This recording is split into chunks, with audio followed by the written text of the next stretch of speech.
নমস্কার বন্ধুরা, কাকলি কি দুনিয়া চ্যানেলে তোমাদের আবার স্বাগত জানাচ্ছি। আশা করছি তোমরা সবাই ভালো আছো, আমিও ভালো আছি।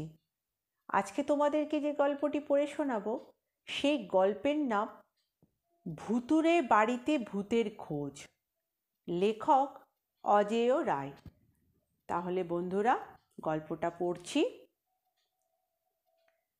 বোলপুর শহর, ভবানী প্রেস, দুপুর 2টো নাগাদ।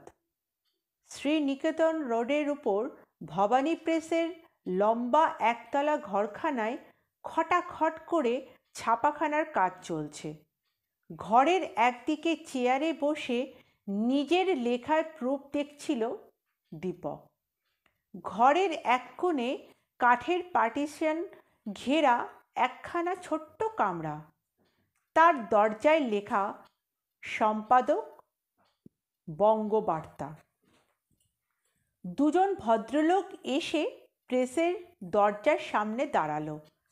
দুজনেই ফুল প্যান্ট শার্ট পরা, ফিটফাট। একজন বেশ লম্বা চওড়া, ময়লা রং। দ্বিতীয়জনের রং ফর্সা, মাঝারি হাইট, ঢেউ খেলানো চুল, কাটা কাটা মুখে হাসি হাসি ভাব। দুজনেরই কাঁধে ঝুলছে একটা করে কিট ব্যাগ। দশাশই লোকটির কাঁধে আবার একটা ক্যামেরা। দীপক তাদের এক নজরে দেখে বুঝল যে এরা বোলপুরের বাসিন্দা নয়। দুজনেই দীপকের বয়সী বা সামান্য বড় হতে পারে, এই বছর 30 হবে। লোক দুটি ইতি উতি চায়। লম্বাজন প্রেসের পিয়ন হারুকে জিজ্ঞাসা করে, আচ্ছা, এটা তো ভবানী প্রেস? আজ্ঞে হ্যাঁ, জানায় হারু। এখানেই তো সাপ্তাহিক বঙ্গবার্তা কাগজের অফিস? হ্যাঁ, হারু ঘাড় নাড়ে। আচ্ছা, কুঞ্জবিহারী বাবু আছেন? আছেন। ফর্সা লোকটি বলে, আমরা একবার দেখা করতে চাই, দরকার আছে। হারু ঢুকে যায় পার্টিশন ঘেরা কামরায়। ভবানী প্রেসের মালিক এবং বঙ্গবার্তা কাগজের সম্পাদক শ্রী কুঞ্জবিহারী মাইতির অফিস ঘর। একটু বাদেই বেরিয়ে এসে হারু ডাকল, আসুন। লোক দুটি ঢুকে যায় সুইং ডোর ঠেলে কুঞ্জবাবুর কামরায়। দীপক আর চোখে লক্ষ্য করছিল লোক দুটিকে। কাস্টমার? প্রেসে ছাপানোর কাজে এসেছে নাকি, না বঙ্গবার্তায় কোনো খবর ছাপাতে? কুঞ্জবাবুর হেঁড়ে গলা গড়া শোনা যাচ্ছে, তবে সব কথা বোঝা যাচ্ছে না। টুকরো টুকরো কথা ভেসে আসছে। নমস্কার নমস্কার, ও আচ্ছা আচ্ছা আচ্ছা, ও বেশ বেশ বেশ, হ্যাঁ হ্যাঁ, তারপর কি করছে? ও হো, অনেক দিন হলো। আগন্তুক দুজনের কথা কিন্তু কিছুই ধরা যায় না। তারা বেশ নিচু স্বরেই কথা বলে। অ্যাঁ, ভেরি ভেরি ইন্টারেস্টিং। বলেন কি? হ্যাঁ হ্যাঁ, শুনি। বলতে বলতে কুঞ্জবিহারী গমগমে গলা হঠাৎ খাদে নেমে যায়। দুপক্ষে কী সব কথা চলে। মাঝে মাঝে কুঞ্জবাবুর গলা চড়লেও গোটা বাক্য বোঝা যায় না। প্রথমে কৌতূহলী হলেও পরে দীপক নিজের কাজে মন দেয়। 2 কাপ চা গেল সম্পাদকের কামরায়। মিনিট 10 বাদে দীপকের চটক ভাঙে কুঞ্জবাবুর হুঙ্কারে, দীপক দীপক, শুনে যাও। দীপক কাগজপত্র টেবিলে রেখে উঠে পড়ে। সম্পাদকের কামরায় ঢোকে। কুঞ্জবিহারী মাইতি মাঝবয়সী, গাঁটটা গোঁটটা, মাঝারি লম্বা শ্যামবর্ণ পুরুষ। ভারিক্কি মুখে আশু মুখুজ্জে প্যাটার্নের পুরুষ্টু ঝোলা গোঁফ, মোটা ভুরু, পরনে যথারীতি ধুতি এবং শার্ট। গোল গোল চোখ দুটি জলজল করছে, মনে হয় কোনো কারণে উত্তেজিত। তিনি বলে উঠলেন, বসো দীপক, বসো, আলাপ করিয়ে দিই। Very very interesting party. সম্পাদকের টেবিলের সামনে বসেছিল সেই 2 ভদ্রলোক। দীপক পাশের দিকে একটা চেয়ারে বসে। কুঞ্জবাবু লম্বা চওড়া লোকটিকে দেখিয়ে বললেন, ইনি হচ্ছেন শ্রী গোলকপতি দাস। এবং ফর্সাজনকে দেখিয়ে বললেন, এর নাম শ্রী অলোকনাথ দত্ত, কলকাতা থেকে আসছেন। আর এ হচ্ছে দীপক রায়, বঙ্গবার্তার একজন রিপোর্টার, গ্র্যাজুয়েট, এ লাইনে very promising young man. Deepak জোর হাত করে নমস্কার জানায়। আগন্তুকরাও প্রতি নমস্কার করে। কুঞ্জবিহারী বললেন, এই অলোক দত্তর কাকা বঙ্কু আমার বিশেষ পরিচিত।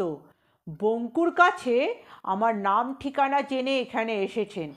একটা দরকারে আমার হেল্প চান। ভেরি ইন্টারেস্টিং ব্যাপার। এদের একটা অদ্ভুত শখ আছে।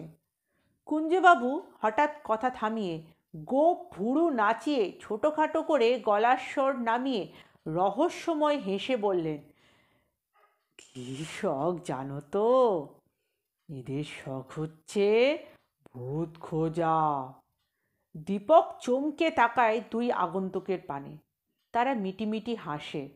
কুঞ্জবাবু বলে চলেন, হ্যাঁ, শখটা অদ্ভুত, কি বলো? সেই উদ্দেশ্যেই আগমন। ভেদিয়ায় এক গ্রামে একটা পোড়ো বাড়ির সন্ধান পেয়েছেন। সেটাই নাকি ভূত আছে, তাই পরখ করতে এসেছেন। গ্রামটার ডিরেকশন নিয়ে এসেছেন, কিন্তু ভেদিয়া তো যাননি আগে, তাই আমার কাছে এসেছেন ভালো করে বুঝে নিতে। কি নাম জানি বললেন গ্রামটার? নন্দনপুর, উত্তর যোগায় গলকপতি। নন্দনপুর। চেনো গ্রামটা? তোমার তো প্রচুর জায়গায় ঘোরাঘুরি।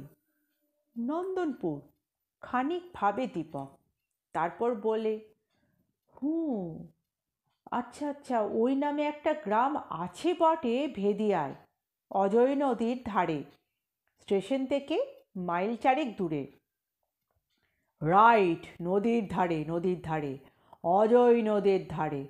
তাই বলেছে, গলকপতি সায় দেয়। ওখানে নাকি একটা মস্ত বাড়ি আছে, রায় বাড়ি, পরিত্যক্ত, ফাঁকা পড়ে আছে বহুকাল।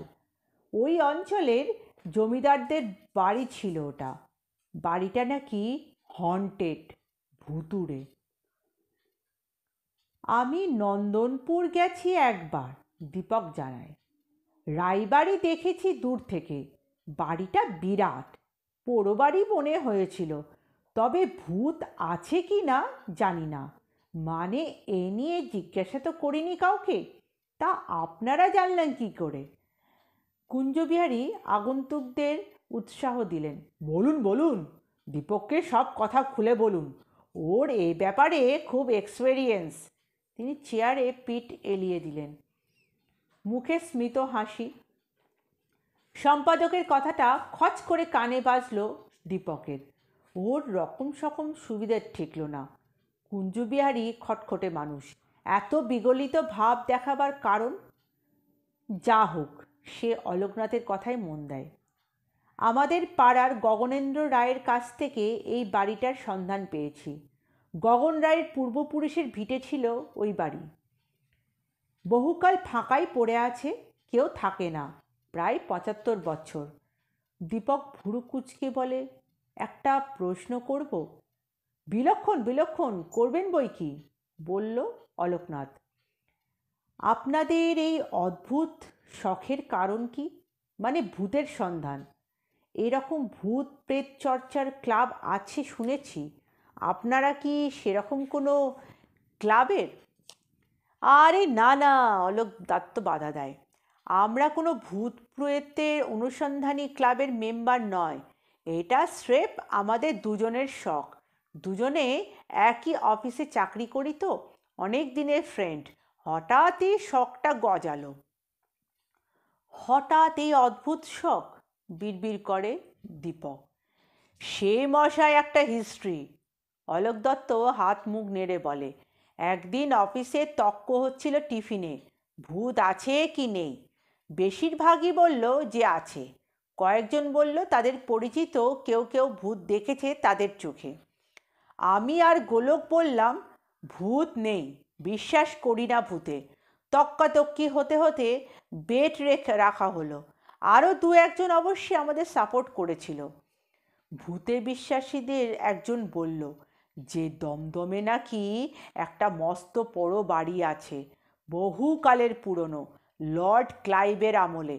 বাড়িটায় রাতে কেউ থাকতে চায় না, কারণ নাকি সাহেব ভূতরা সেখানে পায়চারি করে রাতে। আমাদের এই বাড়িতে রাত কাটাতে চ্যালেঞ্জ জানালো। আমরা অ্যাকসেপ্ট করলাম, গেলাম সেই বাড়িতে। তবে আমি এবং গোলোক ছাড়া ভূতে অবিশ্বাসীরা আর কেউ যায়নি সেই অবধি। যা হোক, থাকলাম সেখানে রাতে, নির্বিঘ্নেই কাটালাম, কিন্তু ভূতের দর্শন মিলল না। সেই মশাই শুরু। বেশ নেশা ধরে গেল। ভুতুড়ে বাড়ির খোঁজ পেলেই সেখানে গিয়ে রাত কাটায়। ভেদিয়ারটা হবে আমাদের 8 নম্বর কেস। কিছু দেখেননি? প্রশ্নটা করলেন কুঞ্জবিহারী। না, মাথা নাড়ে অলোক দত্ত। তবে ট্রাই তো করে যাচ্ছি, গোলকপতি বলে ওঠে। দেখিনি বটে, তবে বলতে পারেন কিছু শুনেছি। কীরকম? এই অদ্ভুত অদ্ভুত কিছু আওয়াজ। ওগুলো সত্যি সত্যি ভৌতিক আওয়াজ কিনা প্রমাণ করেছেন? না, প্রমাণ তো হয়নি। তা বটে বটে, মিনমিন করে গলকপতি। নন্দনপুরে রায়বাড়ি একদিন ধরে খালি পড়ে আছে না কেন? দীপক কৌতূহলী। সে এক হিস্ট্রি মশাই, জানায় অলোকনাথ। এই গগন রায়ের কাছে শোনা। প্রায় 75 বছর আগে রায়বাড়ি ছিল জমজমাট। একবার অন্নপ্রাশন হয় ওই বাড়ির একটি মেয়ের, বড় রায়কর্তার প্রথম নাতনি। খুব ধুমধাম হচ্ছে, অনেক লোকজন এসেছে বাড়িতে। সন্ধ্যের সময় হঠাৎ কলেরা শুরু হলো বাড়িতে। দুদিনের ওই বাড়িতে 10-12 জন মারা যায় অলা উঠায়। ওই বংশের 6-7 জন আর কাজের লোক, মানে এই ঝি, চাকর, দারোয়ান, জনা 4-5। যার অন্নপ্রাশন সেই ছোট্ট মেয়েটিরও মৃত্যু হয়, আর মারা যান বড় কর্তা স্বয়ং। উৎসব বাড়িতে হাহাকার উঠল। গ্রামেও ছড়িয়ে পড়েছিল রোগ। মারা যায় কিছু গ্রামের অন্য লোক। বেশিরভাগ লোকই গ্রাম ছেড়ে পালায়। জানেন তো, তখন এই মারাত্মক রোগের তেমন কোনো চিকিৎসাই ছিল না। যা হোক, এই দুর্ঘটনার কিছুদিন বাদে গ্রামের লোক আবার ফিরে আসেন নিজের নিজের ভিটেই। কিন্তু শোকার্ত রায়রা মাসখানেকের মধ্যে চিরকালের মতন এই বাড়ি ত্যাগ করে। এই বংশের কেউ আর কখনো ওই বাড়িতে রাত কাটায়নি। বাড়ির দামি দামি জিনিস যতটা পারে সঙ্গে নিয়ে যায়, কিছু বিক্রি করে, জমিদারির বেশিরভাগটাই বেচে দেয়। একজন কেয়ারটেকার রেখেছিল, কিন্তু সেও নাকি রাতে থাকতো না বাড়ির ভেতর। শেষে ও বাড়ি দেখাশোনা করারই কেউ রইল না। বাড়িটা নাকি একদম ভুতুড়ে হয়ে গেছে, হানা বাড়ি। গগন রায় নিজে কখনো যায়নি নন্দনপুরে। সে কলকাতাতেই জন্মেছে, বড়ও হয়েছে। এসব তার বাবার কাছে শোনা। ওখানে ভুতুড়ে কাণ্ড কি হয় জানতে চান কুঞ্জবাবু। অলোকনাথ বলল, তা খুব বলতে পারিনি গগন। কী সব নাকি অদ্ভুত অদ্ভুত শব্দ হয়, কী সব নাকি দেখা যায়। আসলে এ নিয়ে ওর বাবা বিশেষ কিছু বলতে চাইতেন না। দীপক বলল, বাহ, এত কথা তো জানতাম না। তাহলে সেদিন বাড়িটা একবার ঘুরে দেখে নিতাম। কুঞ্জবিহারী বললেন, দীপক, এনাদের নন্দনপুরে কিভাবে যেতে হয় বুঝিয়ে দাও ভালো করে।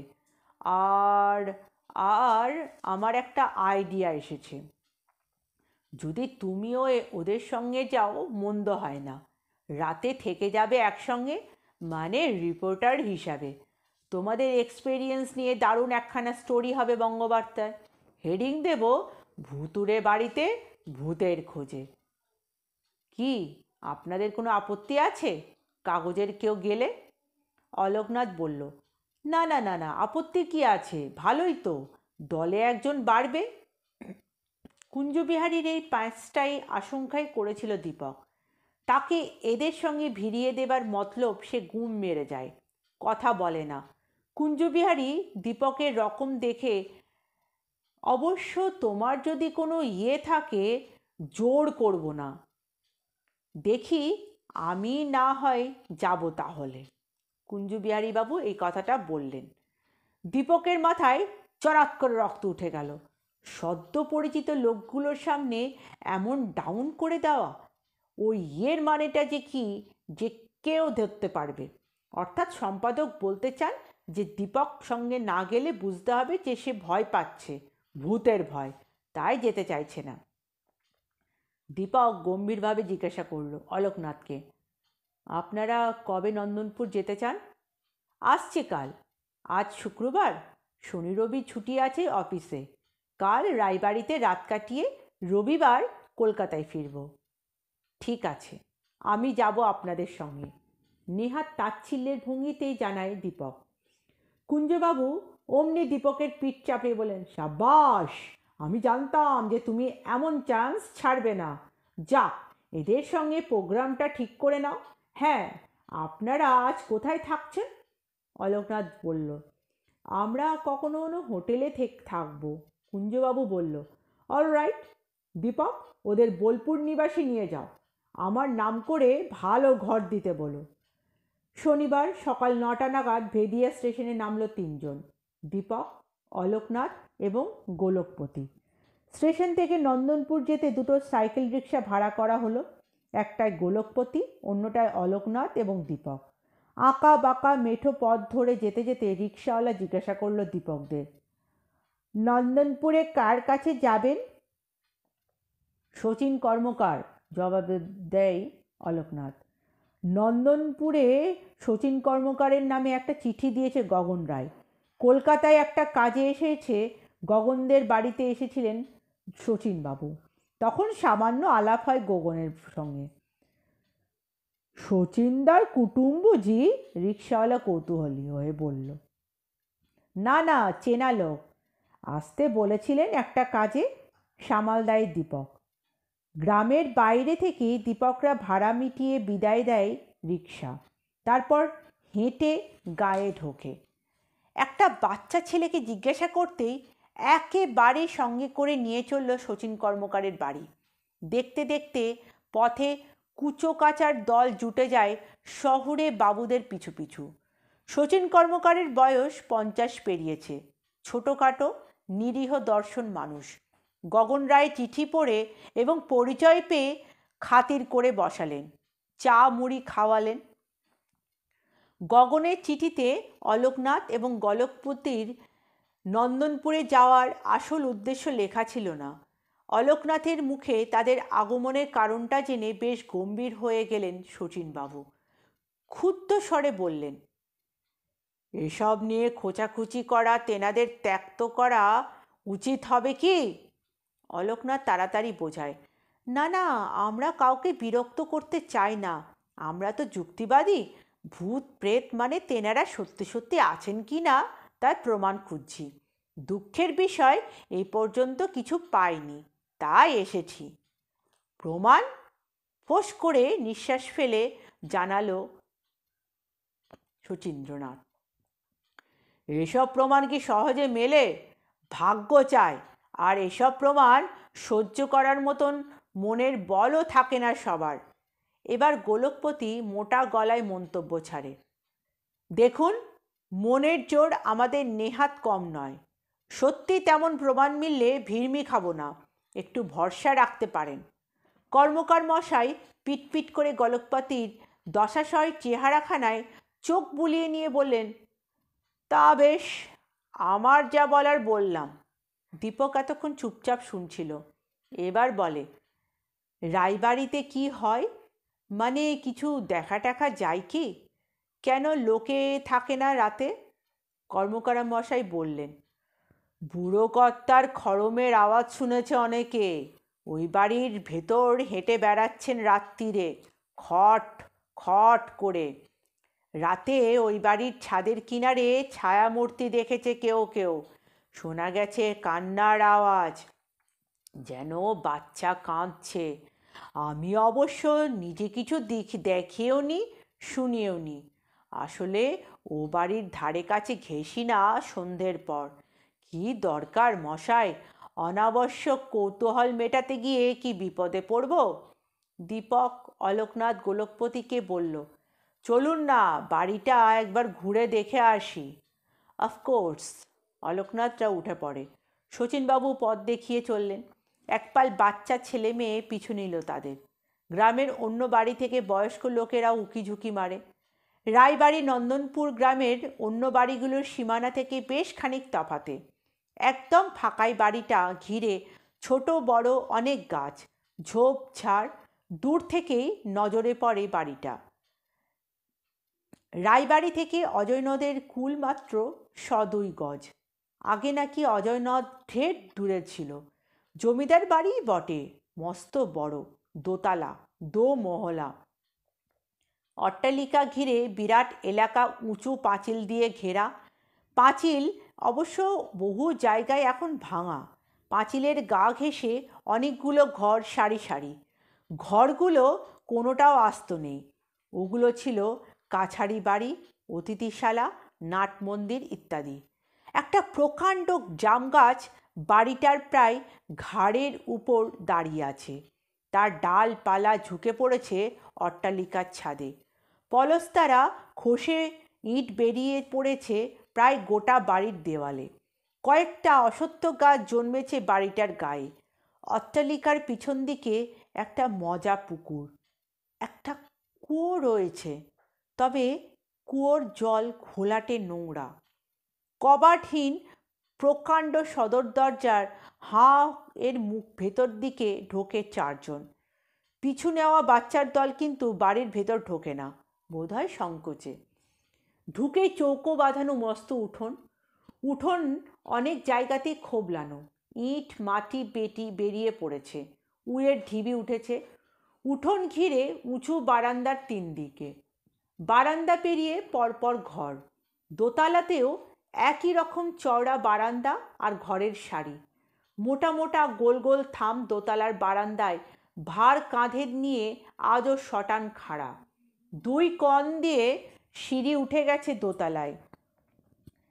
বাড়িটা যে অভিশপ্ত ঢুকে যেন টের পাওয়া যায়। কেমন গা ছমছম করে এই বিশাল নির্জন অট্টালিকার অন্দরে প্রবেশ করে। একতলার বারান্দা ধরে ওরা হাঁটতে লাগলো। এই জনমানবহীন অট্টালিকার বাসিন্দা এখন অজস্র পায়রা, শালিক আর চামচিকে। আরও নিশ্চয় কিছু থাকে সরীসৃপ কীটপতঙ্গ, তাদের চোখে এখন পড়ে না। সহসা জুতোর শব্দে বিরক্ত ভীতচকিত কিছু পায়রা শালিক উঠতে লাগলো ঘুলঘুলি আর কড়িবর্গার আশ্রয় থেকে বেরিয়ে। শাঁ শাঁ করে এলোমেলো পাক খায় শূন্যে কয়েকটা চামচিকে। একতলার বেশিরভাগ ঘরের দরজা জানলার কবাটই নেই। কোথাও কোথাও মাত্র কাঠের ফ্রেমের কিছু অংশ অবশিষ্ট রয়েছে। কোনো দরজা জানলায় ভাঙা পাল্লার খানিক অংশ কোনো মতে ঝুলে আছে। নোংরা মেঝে, ছাদ ঝুলে ভর্তি। তবে থামের গায়ে, বারান্দার কার্নিসে, দেয়ালে কিছু অপূর্ব কারুকার্য এই অট্টালিকার অতীত সৌন্দর্যের সাক্ষ্য দিচ্ছে। শচীন কর্মকার জানালেন, এ বাড়ি যে কবে তৈরি হয়েছে গাঁয়ে কেউ আজ বলতে পারে না সঠিক, তবে ১০০ বছর পুরনো তো বটেই। ঠিক সদর দরজার মুখ পেরিয়ে বাঁয়ে দেখা গেল একটা মস্ত হল ঘর। কর্মকার মশাই জানালেন যে এটা নাকি ছিল বৈঠকখানা, গান বাজনার আসরও বসত এই ঘরে। ঘরখানায় তখনও রয়েছে প্রাচীন আমলের কয়েকটা বড় বড় চেয়ার, একটা গোল কাঠের টেবিল, দেওয়ালে ঝুলছে একটা বড় ভাঙা আয়না এবং মস্ত হাতে হাতে আঁকা একটা ছবি, অয়েল পেন্টিং, রায়বংশের কারো প্রতিকৃতি। ছবির ওপর ধুলো ময়লা জমেছে, বোঝা যায় এক রাশভারী মধ্যবয়স্ক পুরুষের বুক অবধি চেহারা। কর্মকার বললেন, শুনেছি ওটা বড় কর্তার ছবি। অলাউঠাই মারা গেছিলেন সেবার। হলঘর থেকে বেরিয়ে গোলকপতি দেখালো, ওরে বাপ, ওই দেখুন। সকলে দেখল চত্বরের এক কোণে লম্বা একটা সাপের খোলস। শচীনবাবু বললেন, ও, পোড়ো বাড়ি, খড়ির সাপ বাসা বেঁধেছে। শুধু কি তেনাদের ভয়, এনাদের ভয়ও কম নয়। সাবধানে থাকবেন। দোতলায় ওঠা হলো। বারান্দায় লোহার জাফরি লাগানো ঘের। কোমর সমান উঁচু জাফরিতে মরচে পড়েছে নড়বড়ে, তবে নকশা চমৎকার। দোতলার ঘরগুলোর উঁকি মারে দীপকরা। নিচের তলায় অবস্থার মতনই অবস্থা। সিঁড়ি উঠে গেছে ছাদে। শচীনবাবু বারণ করলেন উপরে যেতে। ভাঙা সিঁড়ি। তা বটে, দোতলার ছাদেও বড় বড় ফাটল ধরেছে।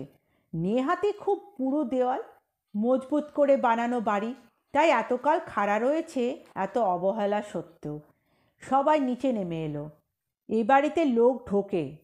ওই দেখুন, পোড়া বিড়ির টুকরো উঠোনে, মন্তব্য করে দীপক। হুঁ, দিনের বেলা বাগাল ছেলেগুলো ঢোকে হয়তো, শচীনবাবু জানান, কিন্তু রাতে? তিনি মাথা নাড়ান। বাড়িটা দেখতে দেখতে দীপকের মনে একটা সন্দেহ জাগে। রাতে চোর ডাকাত লুকিয়ে থাকার পক্ষে আদর্শ জায়গা। সে জিজ্ঞাসা করে, আপনাদের এদিকে চুরি ডাকাতি কেমন হয়? তা হয় বই কি, জানান শচীনবাবু। চুরি ডাকাতি আজকাল কোথায় না হয়, তবে আমাদের গাঁয়ে ডাকাতি হয় না বহুকাল। ছিচকে চুরি হয় মাঝে মধ্যে। গাঁয়ে তেমন বড়লোক কে আছে, সোনাদানা কি আর মিলবে? একটা সরু প্যাসেজ দিয়ে দ্বিতীয় মহলে যাবার রাস্তা, সেদিকে একবার উঁকি দিল দীপকরা।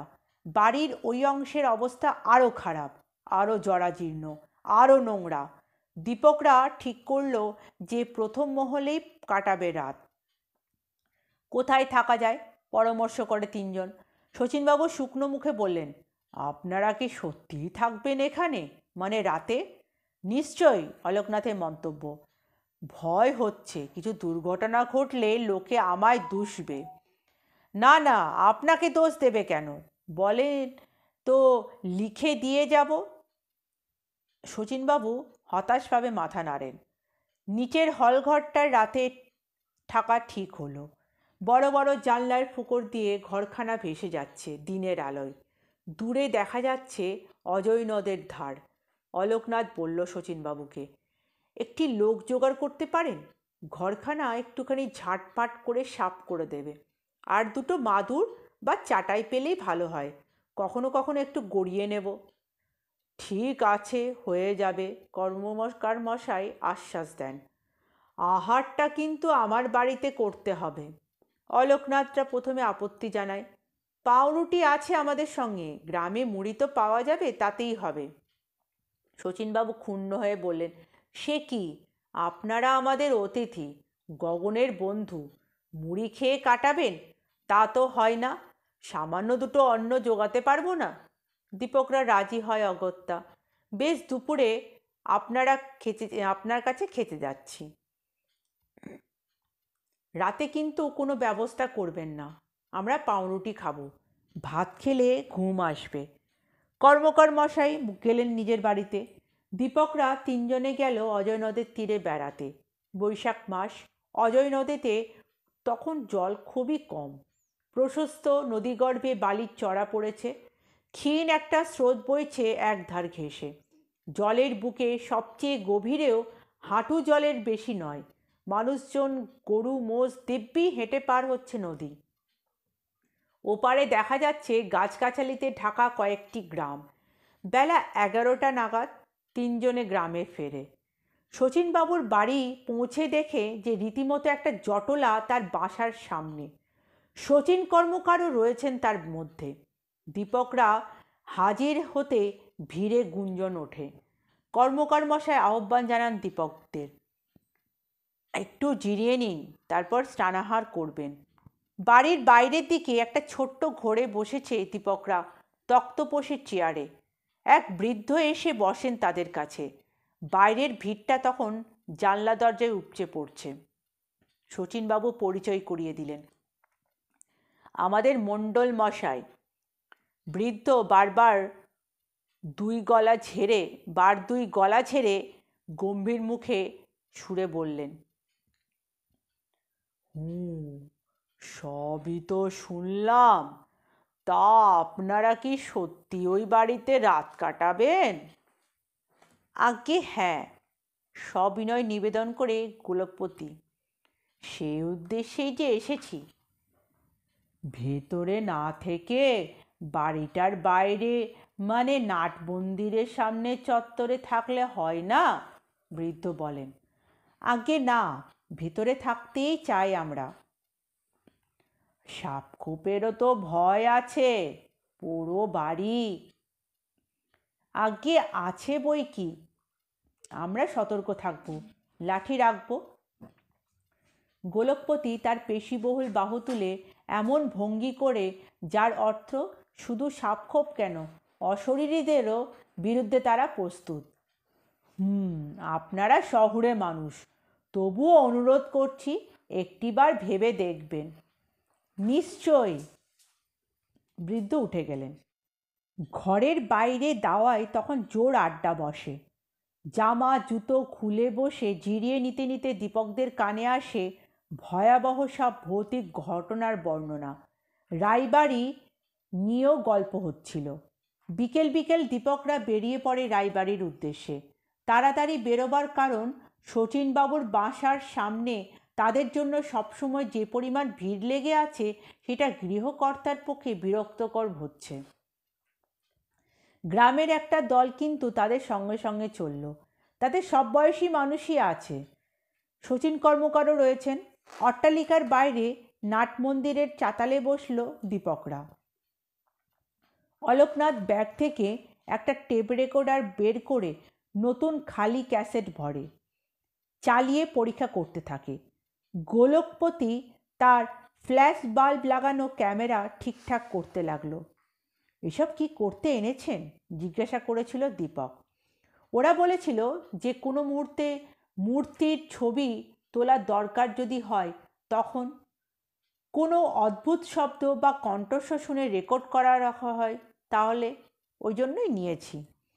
দুজনের কাছে আরও একটা জিনিস আছে গোপনে, দুটো বড় বড় ধারালো ছুরি। আত্মরক্ষার প্রয়োজন। দীপক একটা লাঠি এনেছে। গ্রামের ভিড়টা কিছুটা দূরে দাঁড়িয়ে মহা কৌতূহলে দেখছে আগন্তুকদের কার্যকলাপ। দুজন বয়স্ক লোক এসে বসে গেলেন চাতালের এক কোণে। গান শুনবেন বুঝি? টেপ রেকর্ডারটা দেখিয়ে এক ছোকরা প্রশ্ন করলেন। হ্যাঁ, রাত জাগতে হবে যে, অলোকনাথ হেসে জানায়। গ্রামের একটা ছেলে মুখে সরা চাপা ছোট্ট একটা মাটির কলসি কাঁধে হাজির হলো। তার পিছনে আর একটা ছেলের হাতে একটা হ্যারিকেন। এগুলো কোথায় রাখবো? জিজ্ঞাসা করে তারা।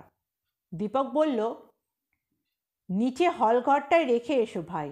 কলসিতে জল ভরে এনেছো তো? হ্যাঁ। মাথা নেড়ে ওরা ঢুকে যায় রায়বাড়ির ভেতর। একটু বাদে জিনিস দুটো রেখে বেরিয়ে আসে। আইডিয়াটা দীপকের। অলোকনাথদের সঙ্গে একটা ছোট জলের বোতল আছে বটে, তবে এই গরমকালে তিনজনের ওই এক বোতল জলের তেষ্টা মিটবে না। তাই কর্মকার মশাইকে কলসির ব্যবস্থা করতে বলেছিল। মোমবাতি ওদের সঙ্গে আছে, কিন্তু বাড়িটায় যা হাওয়া খেলে মোমবাতি তো নিভে যাবে। তাই হ্যারিকেনের ব্যবস্থা কর্মকার মশাইয়ের কৃপায়। দীপক ভাবল, আরেকবার বাড়িটার ভেতরে দেখে আসি। সে একাই ঢুকে যায় রায়বাড়িতে। হল ঘরে উকি দিয়ে দেখল সব ব্যবস্থা করিয়ে রেখেছেন শচীনবাবু। ঘরটা খানিক সাফ হয়েছে। দুটো মাদুর বিছানো রয়েছে মেঝেতে। দরজার পাশে জল ভরা কলসি এবং লণ্ঠনটা। দীপক দোতলায় ওঠে। একটা ঘরে ঢুকে সে নদী দেখছে জানলা দিয়ে। হঠাৎ খটখট শব্দে চমকে যায়, ঠিক যেন খড়ম পায়ে চলার আওয়াজ। এমন দিনের বেলা? ছ্যাঁত করে বুক ওঠে। ফের সেরকম শব্দ হয় দুবার। শব্দটা যেন ঘরে অন্য জানলার কাছে থেকে আসছে। ওই জানলায় একখানা মাত্র খড়খড়ি দেওয়া পাল্লা ভাঙা অবস্থায় কোনো রকমে টিকে আছে আজও। দমকা বাতাস আসে। দীপক লক্ষ্য করে যে অমনি এক টুকরো ভাঙা ঝুলে পড়া কাঠ পাশে একটা কাঠের গায়ে দুলে দুলে আঘাত করে হাওয়ায় ধাক্কা। আওয়াজ হয় খট খট। উফ, এই ব্যাপার! এই বুঝি খড়ম পায়ে বড়কর্তার পায়চারি করার রহস্য। এ বাড়িতে এমনি ভাঙাচোরা জানলা দরজার পাল্লা অজস্র। হাওয়ার ধাক্কায় তারাই শব্দ করে নিশ্চয়। নিস্তব্ধ রাতে সেই শব্দ হয় স্পষ্ট। লোকে ভাবে খড়ম পায়ে বড়কর্তার ভূত ঘুরে বেড়াচ্ছে। হাসি পেল দীপকে। অলৌকিক রহস্যগুলো বেশিরভাগই এইভাবে সৃষ্টি হয়। দীপক বাড়ি থেকে বেরিয়ে আসলো, বসলো অলোকনাথদের কাছে চাতালে। ওরা তখন ক্যামেরা টেপ রেকর্ডারের কাজ শেষ করে চুপচাপ বসে আছে। গ্রামের ভিড়টার ঠাঁই রয়েছে, গুজগুজ করছে নিজেদের মধ্যে। গোলকপতি ফিসফিস করে বলে, আচ্ছা জ্বালালে, লোকগুলো যেন নড়ে না, কীরকম ড্যাব ড্যাব করে দেখছে। এখানে একটু রেস্ট নিয়ে সন্ধ্যের পর বাড়িটায় ঢুকবো ভেবেছিল। দীপক মুচকি হেসে বলল, শেষ দেখা দেখে নিচ্ছে, কাল তো আর আমাদের জ্যান্ত দেখার আশা কম তো। গোলকপতি রাগে মুখ ভ্যাটকায়। দিনের আলো ক্রমে নিভে আসে। ঝাঁকড়া গাছগুলো ছায়া ঘিরে ধরছে বাড়িটাকে। বাতাসের বেগ আর শোঁ শোঁ আওয়াজ বাড়ছে। থমথমে হয়ে উঠছে চারপাশ। দীপক রায়বাড়ির ছাদে ঝুঁকে পড়া গাছের ডালপালায় নড়াচড়া দেখতে দেখতে ভাবে, ওই ছায়া, ওই আলো আঁধারিকে ভুল করা অসম্ভব নয়। যেন রাতে কেউ দাঁড়িয়ে আছে ছাদে, চলাফেরা করছে কিনারা ঘেঁষে। গ্রামের বয়স্করা উসখুস করে এবার। শচীন কর্মকার উঠে বললেন, তাহলে আমি চলি, একটু কাজ আছে বাসায়। হ্যাঁ হ্যাঁ, আপনাদের আর আটকাবো না, কাল দেখা হবে। অলোকনাথ তৎক্ষণাৎ বিদায় জানায়। আস্তে আস্তে বয়স্ক লোকেরা চলে যায়, কিন্তু ছেলে ছোকরারা দল তখনও নড়ে না। গোলকপতি সন্দিগ্ধভাবে বলল, ছোড়াগুলো বাড়ির ভেতর অবধি পিছু নেবে না তো? তাহলে আর বড়কর্তার দর্শন পেয়েছি বলে। দেখা যাক। দীপক উঠে পড়ে, চলুন বাড়ির ভেতর গিয়ে একটু গড়িয়ে নিই। সঙ্গী দুজনে উঠে পড়ে। গ্রামের ছেলেরা কিন্তু বাড়ির ভেতর ঢোকে না। আপাতত হল ঘরে বসে না দীপকরা। ঘরের ভিতর খুব হাওয়া, তবু একটা বোটকা গন্ধ ভাসছে। ওরা বাইরে বারান্দায় খবরের কাগজ পেতে পা ছড়িয়ে বসে, থামে ঠেস দিয়ে। হঠাৎ কোত্থেকে একটি লোক এসে সামনে দাঁড়ায়। মানুষটি ছোটোখাটো, রং কালো, মাঝবয়সী, পরনে খাটো ধুতি এবং ফতুয়া, পা খালি, মুখে বিনয়ী লাজুক হাসি। সে হাত কচলাতে কচলাতে মৃদু নরম সুরে বললে, কি শুনলেম তাই এলেন দেখতে। কি শুনলে? আজ্ঞে, আপনারা নাকি এখানে রাত কাটাবেন? হ্যাঁ। তা বেশ, তা বেশ। লোকটি ইতি উতি চেয়ে হলঘরটা দেখিয়ে বলে, ওই ঘরে থাকবেন বুঝি? হ্যাঁ। ঘরে বড়কর্তার ছবিখান দেখেছেন? হ্যাঁ, দায়সারা জবাব দেয় অলোকনাথ। বিরক্ত হচ্ছে এ আপদ আবার কোত্থেকে জুটলে। ভারী মানি লোক ছিলেন বড়কর্তা, যেমন দাপট, আবার দান ধ্যানও ছিল খুব। আহা, ছারখার হয়ে গেল অমন সোনার সংসার। লোকটি নিজের মনেই বকে চলে। দীপকরা নিষ্পৃহভাবে বসে থাকে, সাড়া দেয় না। লোকটি হঠাৎ বলল, বাবু, এবারই আমায় ভীষণ টানে, এবারই কত যে কাহিনী জানি। ফুরসত পেলেই বাড়িটা একবার ঘুরে দেখে নি, বড়কর্তার ছবিটা দেখি, পেন্নাম জানাই। দীপকরা এবার বেশ অবাক হয়। দীপক বলে, তুমি কি এখানেই থাকো, এই গায়ে? আজ্ঞে। কি নাম তোমার? আজ্ঞে, অভয়পদ হাজরা। বলে লোকটি ব্যস্ত হয়ে বলল, যাই বড় কর্তার ছবিটা একবার দর্শন করে আসি, আলো কমে আসছে। অভয়পদ লঘু পায়ে ঢুকে যায় হলঘরে। দীপকরা মুখ চাওয়াচাওয়ি করে। কি বিচিত্র মানুষ, কত মানুষ রয়েছে। আজও রায়বাড়ির প্রাচীন গৌরব নিয়ে রোমন্থন করে। খানিক বাদে ঘর থেকে বেরিয়ে ফের সামনে এসে অভয়পদ বলল, মুখ উজ্জ্বল, বলে, ওহ, সাক্ষাৎ পুরুষ সিংহ, কি দৃষ্টি, যেন বর্ষা ফলক। আপনারা নিশ্চিন্তে থাকুন, কর্তা ভালো মানুষদের অপকার করেন না। গোলকপতি রসিকতা করে বলে, অভয়, তোমার তো খুব সাহস, সন্ধে হলে নাকি এ বাড়িতে কেউ ঢোকে না। অভয়পদ বিনীত হাস্যে নীরব প্রশংসাটা হজম করে, তারপর বলে, আঁকে চলি এখন। সে হাত জোড় করে নমস্কার জানিয়ে সুরুৎ করে বেরিয়ে গেল। সদর দিয়ে গেল না, গেল খিড়কি পথ দিয়ে বাড়ির পিছন দিকে। থামের আড়ালে একটা মোমবাতি জেলে তিনজনে চুপচাপ বসে থাকে বারান্দায়। কেন জানি না কথাবার্তা করতে ইচ্ছে করে না। দিনের আলোয় শেষ রেশটুকু মিলিয়ে যায়। মাথার ওপরে আকাশে ফুটে ওঠে একটি দুটি করে তারা। হালকা জ্যোৎস্নার রূপলি আভাস স্পষ্ট হয়। বাড়ির পরিবেশে রীতিমতো ছমছমে হয়ে ওঠে। অদৃশ্য পায়রাগুলি ঝটপট করে। অন্ধকার চিরে শূন্যে পাক খায় চামচিকেরা। চাঁদের আলো আর বাড়ির নানার অংশে ছায়া জাল বনে উঠোনে, দেওয়ালের গায়ে। শোঁ শোঁ করে ধেয়ে আসা বাতাস অট্টালিকার বুকে ঝাঁপিয়ে পড়ছিল। বাড়ির অজস্র ফাটল আর ফাঁক ফোকরে হাওয়া ঢুকে শব্দ তোলে। মনে হয় যেন বাড়ির কানা গোটা বাড়িটাই দীর্ঘশ্বাস ফেলছে ঘন ঘন। অন্ধকারের আড়াল থেকে কত বিচিত্র আওয়াজ ভেসে আসে। চ্যাঁ চ্যাঁ চ্যাঁ। তীক্ষ্ণ আওয়াজে তিনজন শিউরে ওঠে সহসা, ঠিক যেন মানব শিশুর কান্না। তারপরে দীপক হেসে বলে, শকুনের ছানার ডাক আমি আগেই শুনে এসছি। কাছে কোথাও বাসা আছে শকুনের। শুধু অনেক অজানা শব্দ নয়, অনেক অদৃশ্য নড়াচড়া টের পায় তারা। স্নায়ু টান টান, সজাগ তাদের চোখ, সতর্ক কান। অস্বস্তি বাড়ে, কেবলই অনুভব করে অট্টালিকার কোণে কোণে জমাট আধার ফুঁড়ে কাদের চোখ যেন লক্ষ্য করছে তাদের। ওরা উঠে পড়ে, এবার হল ঘরে ঢোকে। হ্যারিকেনটা জ্বালে, মোমবাতিটাও জ্বলছে, তবে শিখাটা লাফাচ্ছে বাতাসে। যে কোনো সময়ে দপ করে শেষ নিঃশ্বাস ফেলবে। রাতের খাওয়া সেরে নেয় দীপকরা। পাউরুটি, মাখন আর কলা, জল খায়। খানিক বাদে গোলকপতি বড় বড় হাই তুলতে লাগলো। আর মোড়া ভেঙে বলল, আহ, ঘুম পাচ্ছে, সারাদিন রেস্ট হয়নি তো।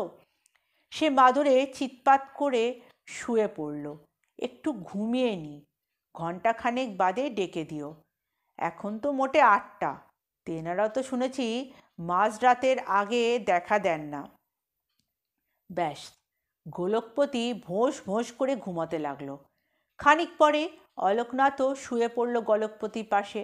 হাই তুলে বলল, সত্যি খুব টায়ার্ড লাগছে, একটু গড়িয়ে নি।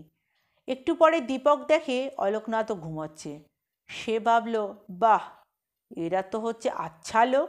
ভূত দেখতে এসে পোড়ো বাড়িতে দিব্যি নিশ্চিন্তে ঘুম মারল। নার্ভ বটে।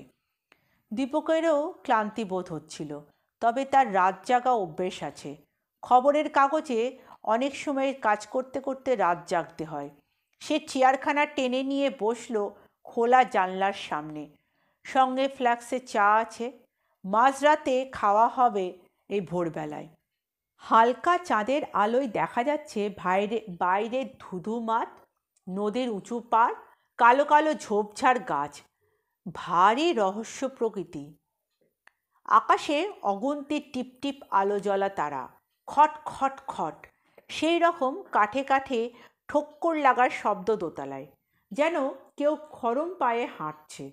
বড় কর্তার ছবিখানার দিকে তাকালো দীপক। ঘরের স্বল্প আলোয় তার বড় বড় চোখের তীব্র দৃষ্টি যেন লক্ষ্য করছে দীপককে। গা ছমছম করে, জল তেষ্টা পাচ্ছিল। দীপক উঠে জল খেলো কলসি থেকে। বাতাসে গ্রীষ্মদিনের গরম ভাপ আর নেই। নদীর দিক থেকে আসা হু হু হাওয়ায় চমৎকার শীতল ভাব মলায়েম স্পর্শে বুলিয়ে দিচ্ছে গায়ে মুখে। দীপকের ঢুলুনি আসতে থাকে। সে পা ছড়িয়ে আরাম করে বসে। দীপক চোখ মেলে চমকে খাড়া হয়ে বসল। মুখে সূর্যের আলো পড়ছে। সে চেয়ারে বসে, ঘাড়ে বেশ ব্যথা। তার মানে ভোর হয়ে গেছে, রাত কাবার। সে ঘুমিয়ে কাটিয়ে দিয়েছে গোটা রাত এই চেয়ারে। দীপক ঘাড় ফিরিয়ে দেখে যে গোলকপতি এবং অলোকনাথ মেঝেতে মাদুরে শুয়ে ও ঘরে ঘুমোচ্ছে। দীপক তাড়াতাড়ি গিয়ে তাদের ঠেলা মেরে বলে, ও মশাই, উঠুন উঠুন, ভোর হয়ে গেছে তো। অলোকনাথ ধর্মর করে উঠে বসে বলে, সত্যি তো, ডাকেননি কেন? দীপক বলে, ডাকবো কি, আমিও যে ঘুমিয়ে পড়েছিলাম। গোলকপতি উঠতে চায় না। অলোকনাথের রাম ধাক্কা খেয়ে তার নিদ্রা সুখ ঘুচল। উঠে বসে ব্যাপারটা বুঝতে পেরে গোল গোল চোখে বলল, যা, ভূত দেখা মিস হয়ে গেল যে। বড় কর্তা হয়তো ঘুরে গেছেন। অতিথিরা ঘুমোচ্ছে দেখে আর ডিস্টার্ব করেননি। যাকগে, চা দে, দেখি ফ্ল্যাক্সটা। কিন্তু ফ্ল্যাক্স কই? তারপরে আবিষ্কার হলো যে শুধু ফ্ল্যাক্সটা নয়, তাদের ক্যামেরা, টেপ রেকর্ডারটাও নেই। মেঝেতে তাদের পাশেই রাখা ছিল সব হাওয়া। আমার ঘড়ি? দীপক নিজের বাঁ হাতের কবজি দেখে আঁতকায়। দেখা গেল বাকি দুজনেরও রিস্ট ওয়াচ নেই হাতে। কে সরালো? তিনজন বেরোয় তাড়াতাড়ি। আতিপাতি করে খুঁজতে থাকে গোটা বাড়ি। না, কোথাও তো নেই তাদের জিনিস। বাড়ি যথারীতি জনমানবহীন। তারা বেরোয় সদর দিয়ে। ভাঙা পাঁচিলের কাছে একদল গ্রামের লোক জড়ো হয়েছে সেই ভোরে। বোধহয় আগন্তুকদের খোঁজে বাড়িটায় ঢুকবে কিনা প্ল্যান করছে। দীপকদের দেখে ছুটে আসে। দীপকরা তাদের দিকে দিকপাত না করে হন্তদন্ত হয়ে খুঁজতে থাকে। তিনজন তিন দিকে। একটু পরে দীপকের ডাক শোনা যায়। বাড়ির পিছনে খিড়কির দিক থেকে বলে, ও গোলকবাবু, ও অলোকবাবু, এদিকে আসুন শিগগিরই। গোলকপতি এবং অলোকনাথ ডাক লক্ষ্য করে ছোটে। তাদের পিছু নেয় গায়ের লোক। বাড়ির খিড়কি দরজা থেকে সামান্য দূরে একটা দৃশ্য দেখে থমকে যায় সবাই। সেই অভয়পদ মাটিতে পড়ে আছে, একদম বেহুশ। তার কাছে উবু হয়ে বসে দীপক একটা চটের থলি থেকে বের করছে ক্যামেরা, টেপ রেকর্ডার, ফ্ল্যাক্সটা রয়েছে পাশে মাটিতে। এ কি? এ তো আমাদের জিনিসগুলো। গোলকপতি অলোকনাথ সরবে চেয়ে চায়। হ্যাঁ। দীপক ঘাড় নেড়ে এবার থলি থেকে বের করে তাদের তিনটি রিস্ট ওয়াচ। এখানে কি করে এলো? কে আনলো? উত্তেজিত গোলকপতির প্রশ্ন। দীপক বলল, জানি না, তবে মনে হচ্ছে এরই কীর্তি। আরে ঘেটু! কয়েকজন গায়ের লোক অভয়পদকে দেখে অবাক হয়ে বলে ওঠে। অভয়পদর মুখের চেখে খানিকক্ষণে জলের ঝাপটা দেবার পর সে চোখ মেলে। ফেলে চাউনি বসানো হয় তাকে। হঠাৎ সে একটা চিৎকার দিয়ে উঠে ছুটে পালাতে যায়। গায়ের লোকেরা তাকে জাপটে ধরে। অভয়পদ বিকৃত কণ্ঠে হাও মাও করতে থাকে। তাকে তখন নিয়ে যাওয়া হয় গ্রামের ভেতর। সে খানিকটা ধাতস্থ হলে ঘটনাটা জানায় একটু একটু করে। পরের সংখ্যা বঙ্গবার্তা প্রকাশিত দীপকের রিপোর্ট থেকে কিছু কিছু অংশ তুলে দিচ্ছি। পাঠক বুঝতে পারবেন আসল ব্যাপারটা কি ঘটেছিল। অভয়পদর বাড়ির মোটেই নন্দনপুরে নয়। সে থাকে অজয় নদের ওপারে। ও একজন দাগি চোর। অভয়পদ ওর আসল নাম নয়। ওর আসল নাম বংশীবদন, তবে ও ঘেটু নামেই পরিচিত। সেদিন ঘেটু নন্দনপুরে গিয়েছিল একটা দরকারে। তখন আমাদের তিনজনকে দেখে, শোনে আমাদের উদ্দেশ্যের কথা। ভিড়ের মধ্যে লুকিয়ে নজর করে আমাদের দামি ক্যামেরা আর টেপ রেকর্ডার, ঘড়ি। অমনি মতলব খেলে যায় তার মাথায়। তখনই চলে যায় পাশের গ্রামে তার এক স্যাঙ্গাতের বাসায়। সেখান থেকে জোগাড় করে ঘুমের ওষুধ। তারপর ফিরে আসে। সুযোগ মতো অন্যদের চোখ এড়িয়ে রায়বাড়িতে ঢুকে একা আলাপ জমায় আমাদের সঙ্গে। বড় কর্তার ছবি দেখার ছল করে হল ঘরে ঢুকে সে কলসিতে আমাদের খাবার জলে মিশিয়ে দেয় ঘুমের ওষুধ। ওই জল খেয়েই আমরা গভীর ঘুমে আচ্ছন্ন হয়ে পড়ি। জেঠু ওরফে অভয়পদ লুকিয়েছিল কাছেই। বাইরে একটা গাছ চড়ে নজর রেখেছিল হল ঘরের ভেতর। আমরা ঘুমিয়ে পড়তে সে খিড়কি দিয়ে ঢোকে, আমাদের ক্যামেরা ইত্যাদি দামি জিনিস হস্তগত করে। জেঠু খিড়কি দিয়ে বেরিয়ে যখন পালাচ্ছে, হঠাৎ নাকি দু হাত মেলে তার পথ আগলে দাঁড়ায় মিশকালো এক বিশাল ছায়ামূর্তি। চাপা রক্তহীন করা গলায় সে হুঙ্কার দেয়, অয় বেটা! জেঠু কাঠ হয়ে দেয় ভয়ে। ছায়া দানব ঘর ঘরে চাপা কণ্ঠে গর্জায়, রায়বাড়িতে চুরি করে পালাবি? কি ভেবেছিস? কেন ভৈরব সর্দার কি নেই? শয়তান! বলতে বলতেই সে ছায়ামূর্তি নাকি এক হাত বাড়িয়ে বরফ শীতল বজ্রকঠিন মুঠিতে ঘেটুর চুলের গোছা পাকড়ে তুলে তাকে আছড়ে ফেলে দেয় মাটিতে। ঘেটু তক্ষুনি জ্ঞান হারায়। নন্দনপুরের লোকেদের কাছে জানা যায় যে ভৈরব সর্দার ছিল রায়বাড়ির এক দুর্ধর্ষ লেঠেল। প্রায় ৭৫ বছর আগে সেই কলেরার মড়কে ভৈরবও মারা যায়। ঘেটু এখনও সারেনি। মাঝে মাঝে পাগলের মতো করছে, চেঁচিয়ে উঠছে আতঙ্কে। অন্ধকারে কিছুতে একা থাকতে চায় না। ডাক্তার বলছে ওর নার্ভে প্রচণ্ড শক লেগেছে, হয়তো ও সুস্থ হবে, তবে সময় লাগবে। ঘেটুকে চুরির দায় আর পুলিশে দেওয়া হয়নি, কারণ এ যাত্রা তার যথেষ্ট শাস্তি হয়েছে। তো বন্ধুরা, কেমন লাগলো আমার এই গল্পটি?